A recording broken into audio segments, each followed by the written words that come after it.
Miranda, sa loob lamang ng 3 buwan ay sumipa na ang presyo ng Bitcoin. Coming from $15,000 to almost $30,000 ngayong April of 2023. Paano kaya kung ang presyo ng Bitcoin ay maging $1 million isa? Marami na siguro ang mag-retire sa mga trabaho nila, Miranda. Pag-usapan natin ngayon, what if Bitcoin becomes $1 million bawat isa? Sa linggong ito, Miranda, sumipa na sa $586 billion ang market capitalization ng Bitcoin at itinaas nito ang Bitcoin sa rank number 14 ng mga pinakamalalaking kumpanya at assets management in the world in terms of market capitalization. Nangunguna rito ang Bank of America Corporation na merong $9 trillion worth of market capitalization, followed by Apple, Microsoft, Alphabet at Amazon na number 7. Hindi malayo na marami pa rin na nagpapanukala at nagsispekulate na ang Bitcoin ay maaaring bumalik sa $1 trillion market capitalization nung ito ay nagkaroon ng bull run way back 2021.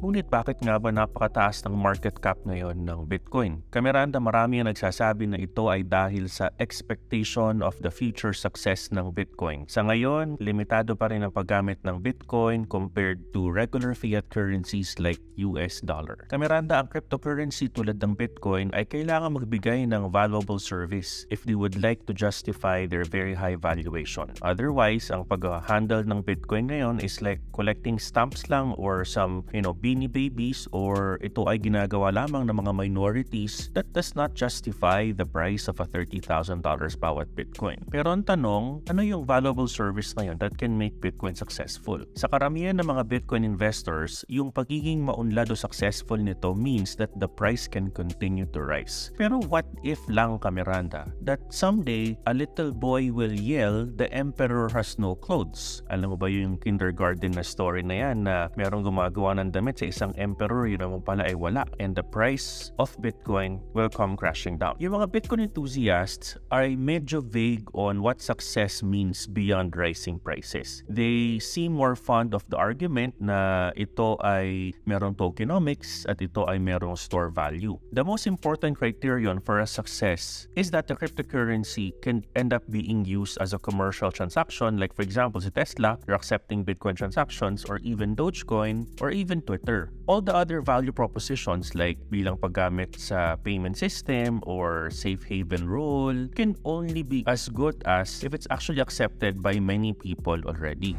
Nga pala, Miranda, if you're new to my channel, please don't forget to click on like and subscribe so you're updated for everything about cryptocurrency, technical analysis, fundamentals, and these types of new knowledge for you in crypto. Maraming salamat. If cryptocurrencies, Miranda, cannot be exchanged for real goods, then magiging apektado pa din ang future potential nito. In other words, yung value proposition for Bitcoin is that it will displace dapat yung dollar, euro, fiat money, and others, either fully or partially. So, gaano nga ba ang comparison ng Bitcoin sa mga fiat currency? Remember, ang US dollar is a debt obligation or utang for the US government. The value of a US dollar for the holder of the dollar is yung equivalent ng real good na nabibili ng $1. In spite of Bitcoin containing the word coin in cryptocurrency, yung word the currency is technically not a conventional money in a conventional sense. Just try to explain Bitcoin to a typical person, Miranda. Diba, magiging medyo mahirap because cryptocurrencies are not money in the way most people or professional economists think about money. Yung task na pagkukumpara ng Bitcoin with money is further made complicated by the fact that there's no single definition nga ng pera. Should Bitcoin be compared sa M0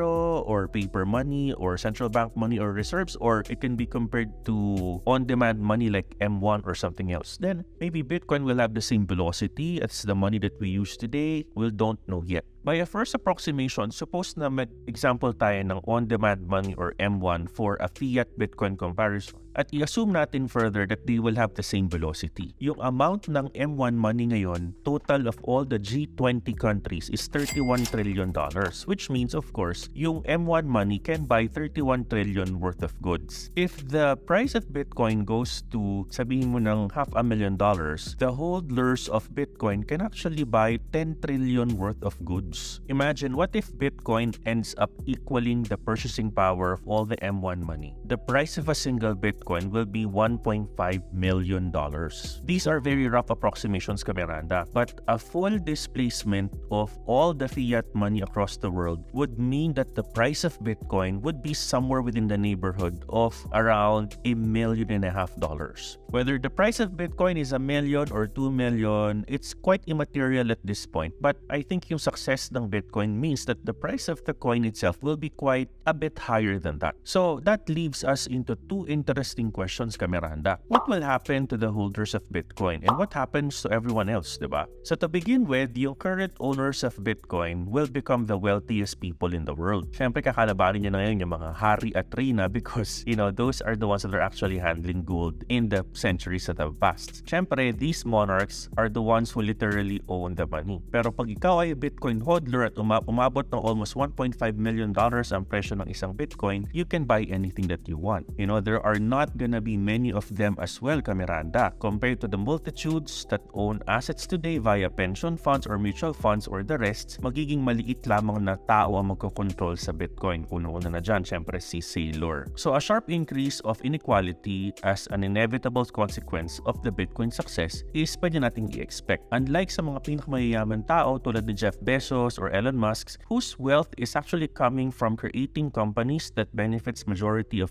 citizens in the world, yung mga Bitcoin aristocrat na tinatawag natin ngayon will get their rank just by buying early. They will make no contributions to the society and they're going to obviously start spending their trillions of money coming from Bitcoin. Pero what does that mean to all of us? At this point, we do know na yung such extreme level of inequality can fuel social division or populism. Yung Bitcoin aristocrat can also have an increasingly superpower threat and the government will have to respond. It will protect or attack. It cannot be neutral. Either way, political and social instabilities can get worse. Pero what if sinabi naman ng mga Bitcoin investors, okay, sige, bumili kayo lahat ng Bitcoin. Everything na ma-accomplish lang yan is to even bid the price of Bitcoin even more, making existing Bitcoin investors even more wealthy. Pero, paano naman yung mga taong walang Bitcoin at that point? As Bitcoin is going to start displacing the fiat money even more, it will change the society in profound ways. Some will benefit, some who own the assets and services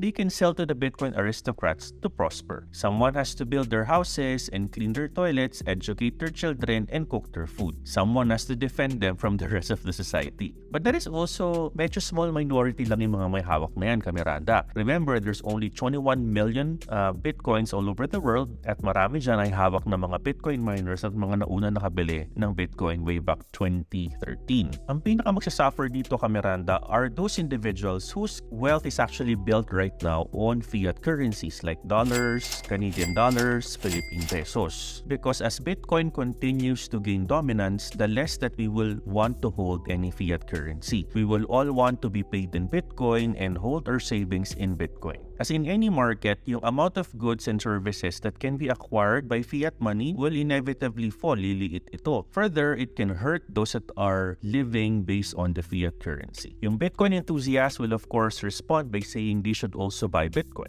But the perverse consequence nito, Miranda, is that the Bitcoin continues to just go higher even more because people will just continue to say Bitcoin is the next in the future. This is the reason why I think coexistence between Bitcoin and fiat would be an unstable equilibrium. If the Bitcoin can become very, very successful, then we will all want to use it even more and more. That makes it even more successful so that we will just disregard the use of dollars or pesos, Miranda. Sa huli, magiging fiat ay madi-displaced as the success of Bitcoin will become a self-fulfilling prophecy ni Satoshi Nakamoto. There is, however, a contradiction in this scenario. Pag-isipan natin, if Bitcoin becomes the money that we use in our daily lives, it must also become a unit of account. Yung current volatility of Bitcoin is very, very high and it precludes it from becoming becoming such a unit of currency or account balance because any shopkeeper na meron tindang isang Coke litro, sabihin na natin the Coke litro can be bought in 10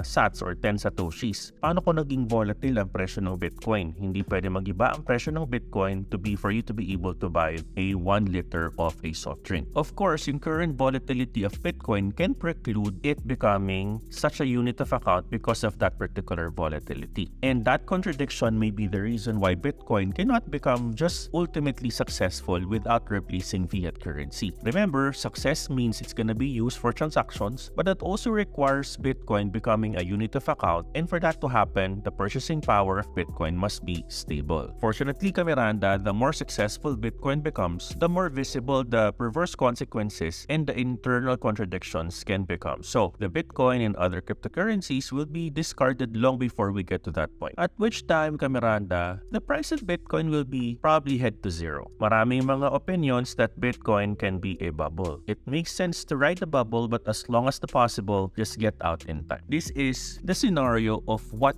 if Bitcoin becomes $1 million in reality. Ikaw, Miranda, what do you think? Is this something that can potentially happen when Bitcoin becomes $1 million? Comment down below your questions or comments if you like this video, at maraming salamat, Miranda.